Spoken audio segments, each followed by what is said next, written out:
Baik, selamat pagi semuanya. Kita akan memulai materi bab terakhir di pelajaran IPA ya. Bapak mulai saja sambil berjalan saja. Mungkin teman-teman yang lain nanti yang terlambat bisa mengikuti dari video yang ini kan Bapak record ya. Kita akan belajar tentang sistem tata surya ya. Mungkin di SD juga kelas 6 sudah belajar ya tentang sistem tata surya. Nah, kita akan mempelajarinya lagi ya. Nah, kemarin sudah Bapak sampaikan juga ya slide yang ini bahwa bumi kita itu bentuknya bulat ya. Di angkatan yang lalu di kakak kelas kalian kelas 8 itu ada yang percaya bahwa bumi itu datar ya. Nanti Bapak gak tahu di kalian ada yang percaya bumi itu datar atau tidak gitu ya. Yang pasti yang Bapak yakini sih bumi bulat ya. Nah, bumi ini kan tidak berdiri sendiri ya. Ada planet-planet yang lain yang menemani bumi. Kalau zaman Bapak SD itu bumi itu planet itu ada 9. Terus pada tahun 2005 atau 2005 gitu ya. Ternyata planet yang terakhir yaitu planet Pluto itu dikategorikan bukan lagi planet katanya. Kenapa? Karena sudah tidak berada di lintasan orbitnya, udah keluar dari orbitnya dan hilang, nggak bisa dideteksi lagi oleh teleskop katanya gitu. Terus pada tahun 2000 berapa ya 2015-an kalau nggak salah akhirnya si planet Plutonya ketemu lagi dan masuk lagi ke tatanan planetnya sistem tata surya gitu. Ini ada pengamatan sebenarnya ya. Kalau di kelas kita bisa kerjakan ini, tapi kita lewatin dulu. Ya, kita masuk ke sistem tata surya yang akan kita pelajari adalah matahari, planet, komet, meteori, dan asteroid ya. Oke. Nah, Kepler, seorang ahli matematika Jerman, tahun 1600-an itu mulai mempelajari orbit ya, mulai mempelajari orbit. Orbit planet ini tidak melingkar atau tidak bulat ya, tapi dia bentuknya elip seperti bulat telur ya, lonjong. Planet itu bergerak dengan kecepatan berbeda dalam orbitnya ya. Kira-kira ada yang tahu nggak kenapa sih planet itu bergerak dengan kecepatan yang berbeda dalam orbitnya? Secara logika saja. Ada yang tahu nggak?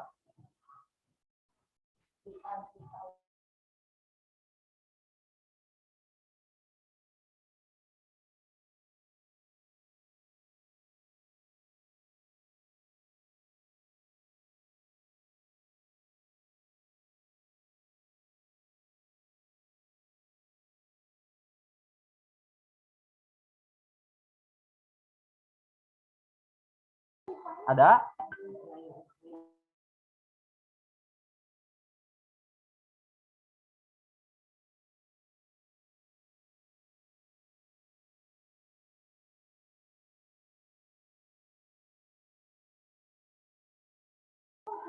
Oke, kita lanjutkan dulu kalau gitu ya. Nah, di sini ya, kecepatan rata-rata orbital setiap planet.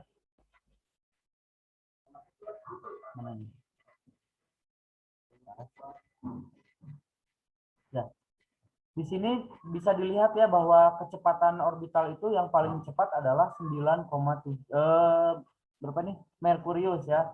48 km per detik. Jadi dia kecepatannya itu 48 km per detik ya.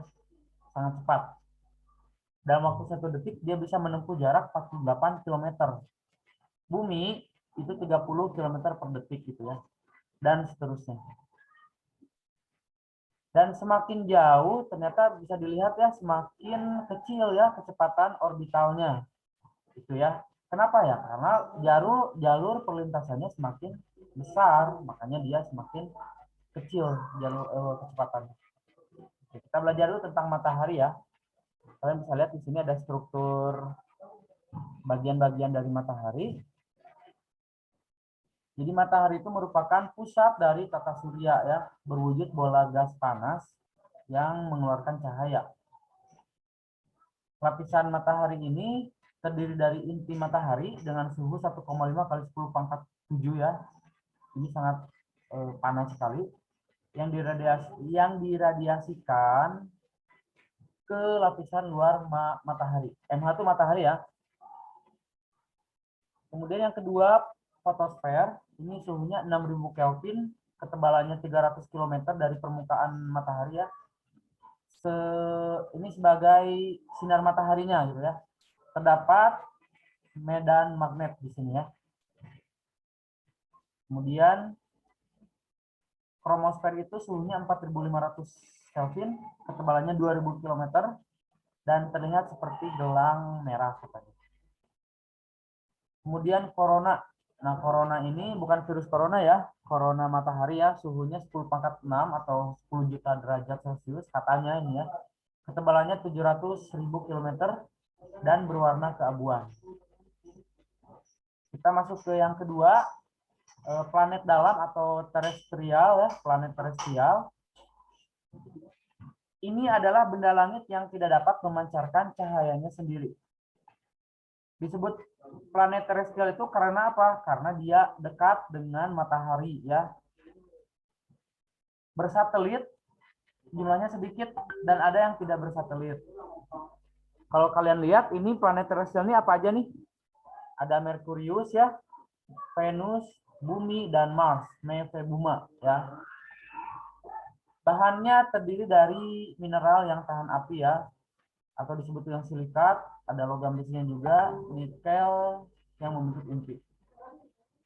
Dan beratmosfer ya, menghasilkan cuaca dan berkawah. Ini khusus untuk bumi. Kemudian ada yang namanya planet Jovian atau planet luar. Disebut planet Jovian karena jaraknya jauh dari matahari. Kemudian bersatelit banyak ya, tersusun atas hidrogen, helium ya, metana dan amoniak ya. Planet dalam dan luar ini dipisahkan oleh sebuah sabuk asteroid ya, nih di sebelah kiri bawah ada gambar sabuk asteroid. Kemudian yang keempat, komet. Nah, komet ini berasal dari bahasa Yunani yaitu kometes yang berarti rambut panjang katanya. Karena orang zaman dulu kan senangnya berfilosofi ya, bermetafora gitu, dianggap seperti makhluk hidup sebuah benda itu. Jadi dilihat seperti rambut yang panjang. Nah, komet ini terdiri dari debu-debu partikel, bahkan ya berbentuk batu juga ya, bercampur dengan es, metana, gas metana, dan amonia yang tadi Bapak jelaskan ya. Dan ini bagian-bagiannya. Bagian komet itu adalah inti komet, tersusun dari debu dan gas. Kemudian ada koma, yaitu daerah kabut inti, dan ekor komet itu bagian komet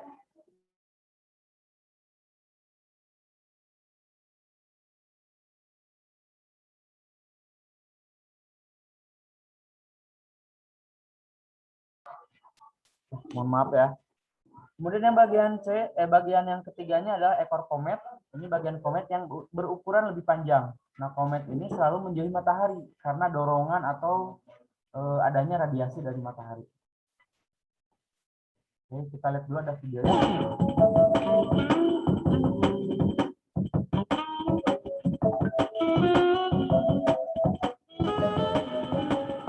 Dinamakan komet Halley karena seorang Edmund Halley ya yang menemukannya. Ini komet Halley ya. 16 tahun sekali munculnya.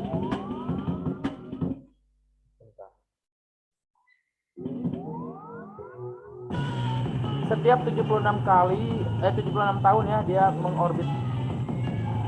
Fakta yang ketujuh, dia mengorbit di antara Merkurius dan Venus. Yang keenam, pernah terlihat di tahun 1986 dan akan muncul lagi katanya di 2062 ya.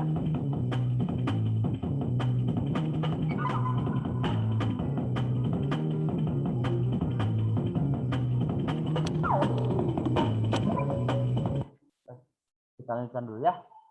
Kita masuk ke meteorid pakai D ya, meteorid pakai D. Nah, meteorit ini berbeda dengan meteorit pakai T ya, ada huruf yang berbeda di sini. Nah, meteorit ini adalah batu meteor yang mengandung magnesium, kalsium, ferum atau besi dan nikel ya, bergeraknya di angkasa dengan kecepatan 42 km per jam. Disebut meteor itu setelah menembus atmosfer bumi ya. Jadi yang bergesekan dengan atmosfer tapi belum mencapai permukaan bumi itu disebut dengan meteor. Makanya kalau kita lihat di langit ada benda bergerak terus kelihatan seperti api, itu disebut dengan meteor. Kalau meteorit itu di luar angkasanya disebut dengan meteorit yang melayang-layang di angkasa. Sedangkan meteorit ini adalah meteor yang sudah mencapai bumi. Ya, kalau kalian lihat di sebelah kanan, meteorit Hoba di Afrika dan meteorit Trisa di Jerman. Ini adalah meteorit yang sampai ke permukaan bumi ya. Ketika dia masih meteorit di luar angkasa mungkin ukurannya besar. Tapi ketika dia bergesekan di atmosfer, ketika menjadi meteor, dia terkikis ya, terbakar sampai akhirnya sampai ke bumi menjadi meteorit. Ya. Nah, meteorit ini adalah yang berhasil mencapai bumi disebut dengan meteorit pakai T ya. Jadi ada meteorit, ada meteor, ada meteorit. Itu bedanya, Bapak ulangi. Meteorit itu adalah yang masih di luar angkasa. Meteor itu yang bergesekan dengan atmosfer, yang mengeluarkan percikan api yang terlihat seperti api kalau kita lihat di langit ya. Kemudian meteorit pakai T itu yang sudah mencapai permukaan bumi. Kalau ada yang pernah ke Museum Geologi, nah di sana juga ada batu meteor ya. Nah, kawah meteorit di Arizona ini sebagai contoh ya bahwa ada meteorit yang jatuh ke bumi ya. Ini lebarnya sejauh 1265 meter ya persegi ya. Ada video lagi, coba kita lihat.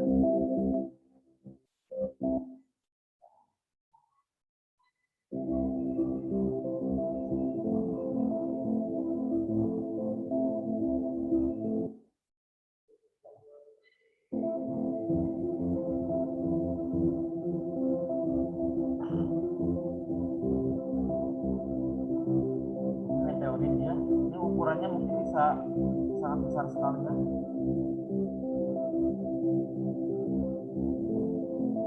Ketika masih melayang-layang di luar angkasa. Kemudian, nah ini sudah mulai masuk sebagai meteor ya, karena bergesekan dengan atmosfer menghasilkan api ya.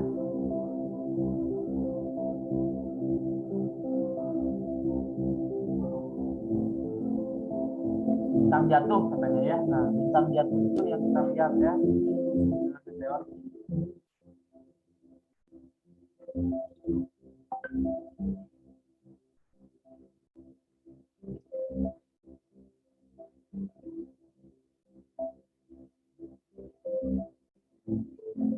Fireball, kadang orang kasih nama juga fireball ya, karena seperti bola api. Ada beberapa meteor yang sangat bercahaya ya. Berarti apa kalau semakin bercahaya seperti dia ukurannya semakin besar, gesekan dengan atmosfernya semakin tinggi, sehingga menimbulkan percikan api yang besar juga ya. Ada meteor yang memang terbakar atau tergeser secara sempurna ya sampai habis, sampai berubah jadi partikel debu di atmosfer. Jadi tidak sampai tidak sampai ke tapi habis terkikis oleh atmosfer. Nah ini meteorit ya, yang sampai ke meteorit pakai T ya, yang sampai ke bumi.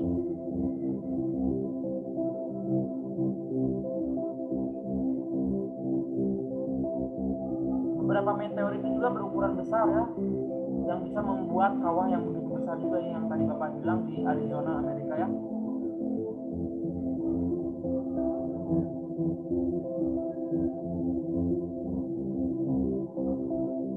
Karena tumbukan yang besar jadi membuat kawah besar dan si meteoritnya hancur gitu ya, dan bisa menimbulkan gempa bumi juga ya.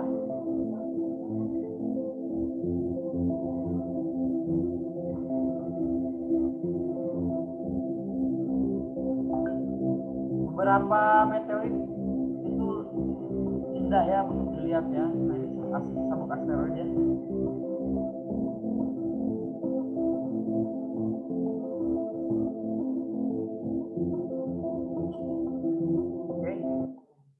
Kita masuk ke asteroid ya. Kalau tadi ada meteorit, ya sekarang kita masuk ke asteroid.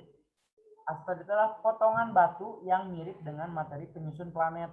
Jadi ini tuh jadi asteroid sama meteorit itu sebenarnya serupa ya, tapi yang disebut asteroid itu ketika dia bahan materinya itu hampir mirip dengan yang ada di planet-planet lain ya, seperti yang ada di bumi gitu.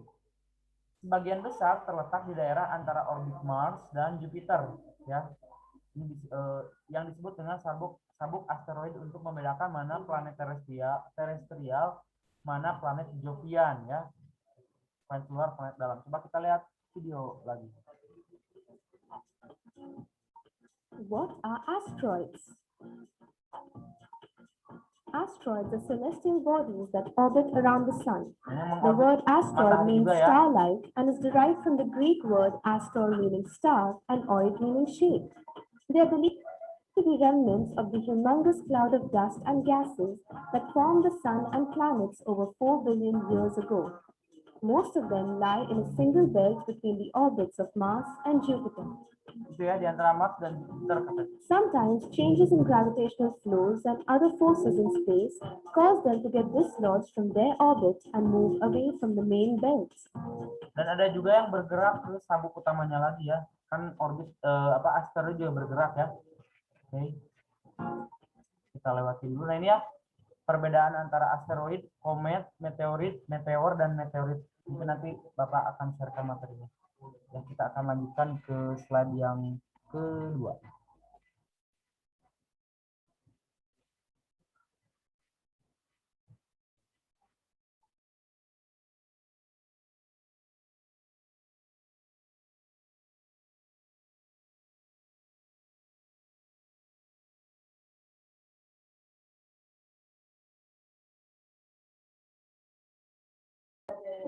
Oke, kita lanjutkan lagi ya di slide yang kedua.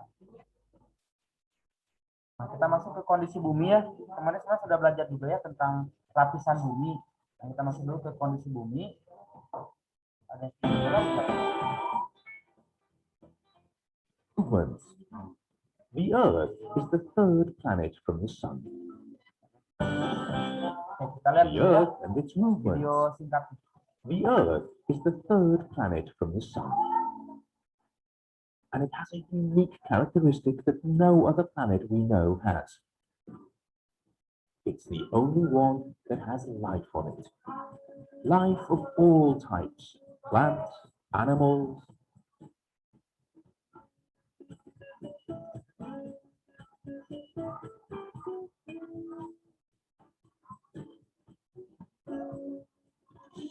Its average temperature is 15 degrees Celsius, and because our planet also has water and an atmosphere, it is the perfect place for life. Itu ya. Jadi ya pada intinya bumi itu saat ini masih menjadi satu-satunya planet yang mendukung untuk kehidupan ya, karena ketersediaan oksigen, air ya, dan udara yang tepat ukurannya untuk kehidupan makhluk hidup. Ya. Matahari terbit dari timur dan terbenam di barat. Dulu orang menyangka bahwa bumi itu sebagai pusat tata surya. Namun pada tahun 1543 terbantahkan oleh kajian dari Nicolaus Copernicus ya, bahwa bulan dan planet-planet itu mengelilingi matahari. Tapi pada saat ini masih banyak juga orang beranggapan bahwa bumi itu datar ya. Ini menghasilkan sebuah kontroversi, apakah benar bumi itu datar atau bulat atau bentuknya kayak donat atau bagaimana ya. Nah, Bapak ingin share ya kenapa Bapak percaya bahwa bumi itu bulat. Yang pertama ya, kalau kalian pernah ke pantai, kapal itu terlihat dari genteng rumah. Kalau dilihat dari genteng rumah itu ya, lama-lama kapal tidak terlihat dari pantai.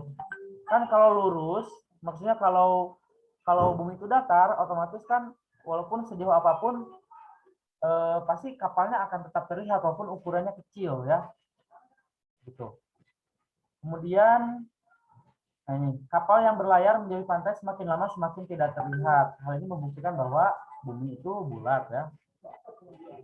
Kemudian Ferdinand Magellan tahun 1922 membuktikan bahwa bumi itu bulat. Dia melakukan pelayaran dengan arah lurus dan kembali ke tempat yang sama. Jadi kalau misalnya bumi itu datar, otomatis kan ada ujungnya ya. Sedangkan kalau yang bulat itu ya gak ada ujungnya, terus saja berputar-putar di situ ya. Nah ini ya jalur perlintasan atau pelayaran dari Magellan. Coba kita lihat lagi videonya ya.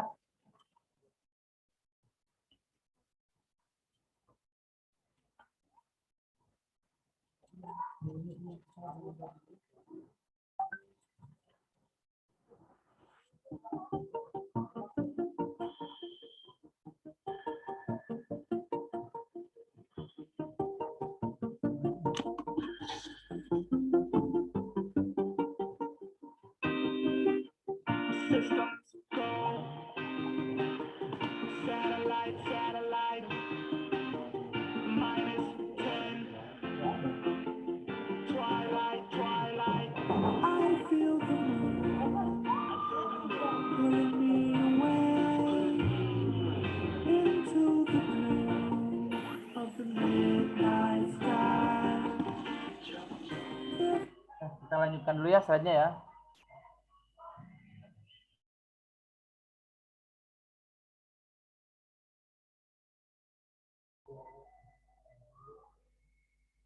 Ya, jadi bentuk bumi bulat ya. Oke, kita sepakat dulu ya, bentuk bumi itu bulat. Soalnya akan berbeda ya kalau yang meyakini bumi bulat dengan yang bumi datar tuh beda, ke rotasi, ke revolusi, ke musim, season iklim ya pasti berbeda. Ini ya yang tadi ilustrasinya ya, kalau bumi datar pasti sejauh apapun akan tetap terlihat benda yang bergerak. Ini ada satu pembuktian ya, video lagi, seorang pilot dia naik sampai ke ketinggian 40.000 feet, bahkan sampai hampir mendekati ke 70.000 feet. Dia ingin membuktikan bahwa bumi itu bulat ya. Kita lihat ya. Oke, siap-siap kita akan take off. Silakan kencangkan sabuk pengaman Anda semuanya.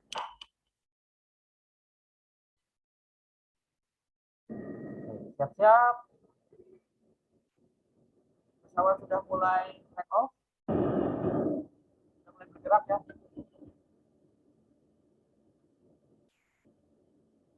Pesawatnya sudah mulai take off, terus naik.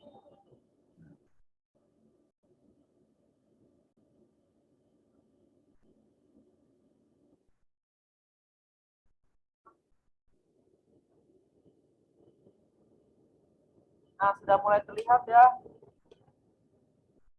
Tuh, lihat ya, ada itu cekung ya.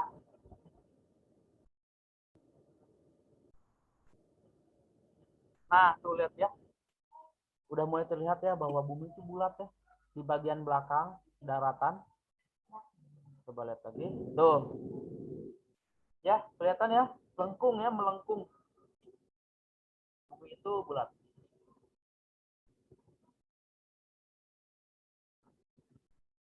Nah, itu ya.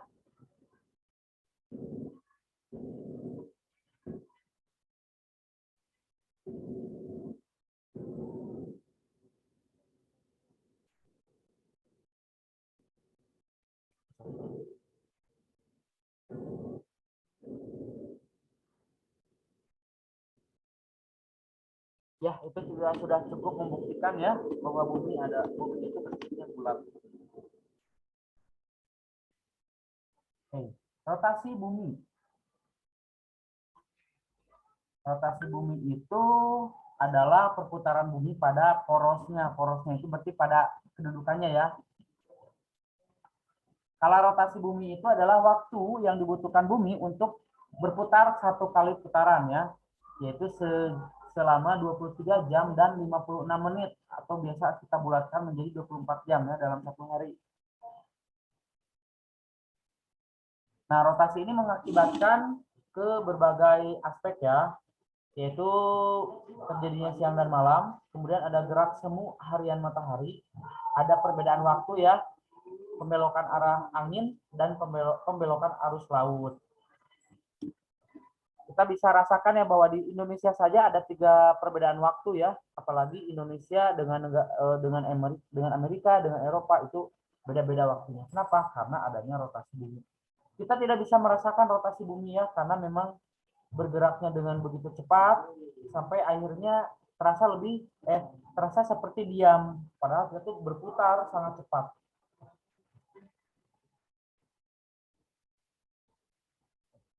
Ya ini ya, ini rotasi bumi ya.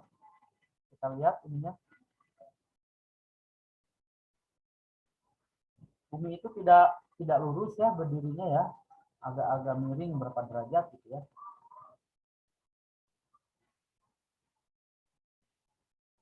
Ini membedakan season ya atau musim. Kemudian revolusi bumi. Nah, ini adalah perputaran atau peredaran bumi untuk mengelilingi matahari ya. Satu kali revolusi itu membutuhkan waktu selama 1 tahun atau 365,25 hari. Nah, akibat revolusi ini terjadi gerak semu tahunan matahari dan perbedaan lamanya siang dan malam tiap daerah ya, dan pergantian musim.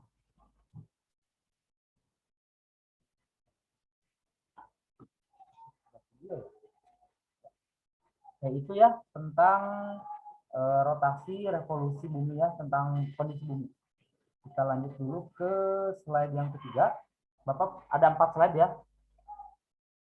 Sekarang masuk ke kondisi bulan. Nah, bulan itu merupakan benda langit yang terdekat dengan bumi dan juga sebagai satelit bumi. Dia tidak dapat memancarkan cahaya, tapi dia memancarkan cahaya dari matahari yang refleksi. Nah, ini kurang lebih bentuk bulan seperti ini ya. Bentuknya bulat juga ya, sama seperti planet yang lain. Permukaannya tandus, berkawah, terdapat pegunungan dan dataran yang tinggi. Tidak beratmosfer, sehingga dia hampa udara ya. Tidak memiliki air dan tidak ada kehidupan. Kalau rotasi bulan itu selama kurang lebih 27,3 hari atau dibulatkan menjadi 1 bulan ya. Nah, bulan itu melakukan 3 gerakan sekaligus, yaitu rotasi, revolusi, dan mengelilingi matahari juga ya. Dia berputar sendiri, mengelilingi bumi juga, dan mengelilingi matahari. Seperti ini ya. Belum bisa screen-nya sama Bapak ya.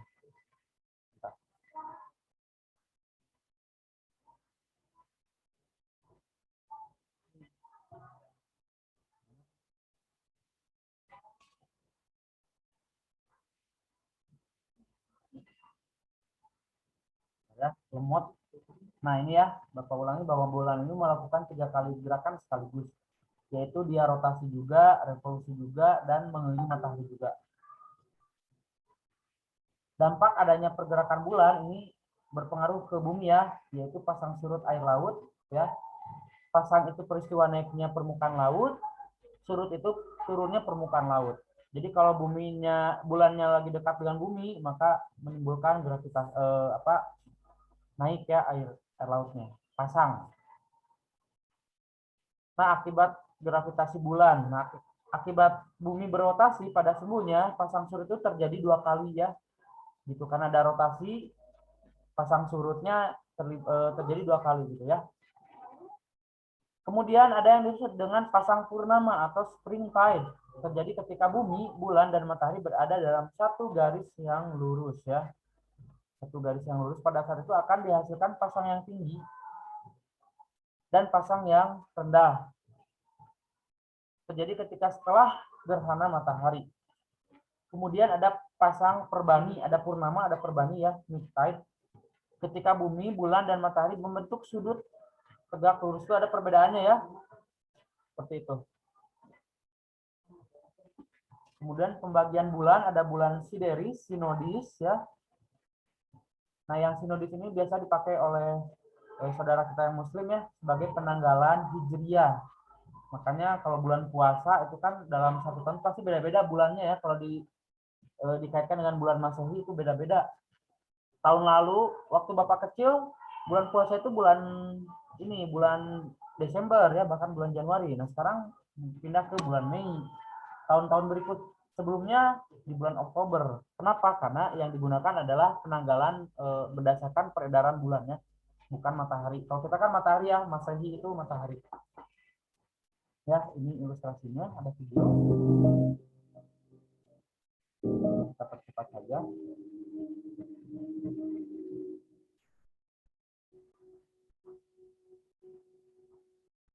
Bulan mengelilingi bumi dalam satu periode ya, dengan putaran 360 derajat, memerlukan waktu kurang lebih 27,3 hari.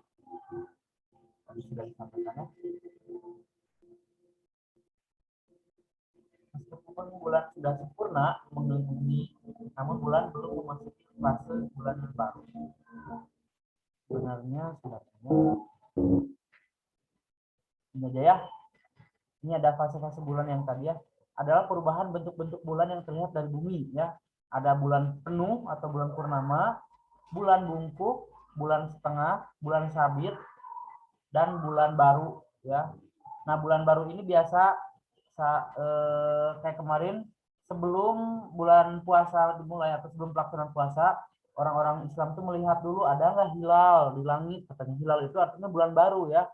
Karena untuk menentukan tanggal 1 itu harus lihat dari bulan. Kalau udah terlihat garis tipis dari bulan baru, maka disepakati bahwa tanggal 1 Ramadan adalah tanggal itu gitu ya. Nanti juga sebelum Lebaran mereka juga akan lihat lagi ya, pakai teleskop, lihat lagi bulannya. Ada nggak hilal, ada nggak garis bulan yang baru. Kalau ada berarti oh ya, berarti sudah 1 Syawal gitu ya. Nah, ini gambarannya ya yang tadi sama saja. Fase bulan baru itu ada fase bulan itu ada fase 1 ya, new moon, bulan baru. Kemudian fase yang kedua waxing crescent atau sabit muda. Fase yang ketiga itu third quarter. Dan yang terakhir adalah waxing gibbous ya. Fase yang kelima itu full moon, fase yang keenam itu waning gibbous, fase yang ketujuh adalah first quarter, fase yang kedelapan adalah waning crescent. Ya. Terus ini ada video lagi sebenarnya. Ya. Oh, ini fakta-fakta tentang bumi dan bulan ya. Kita lewatkan saja dulu. Oke. Itu tentang bulan ya.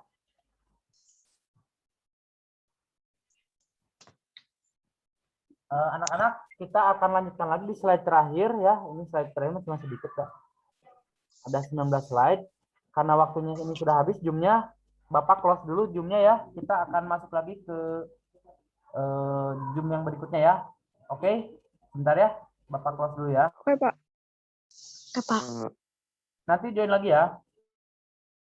Baik, Pak.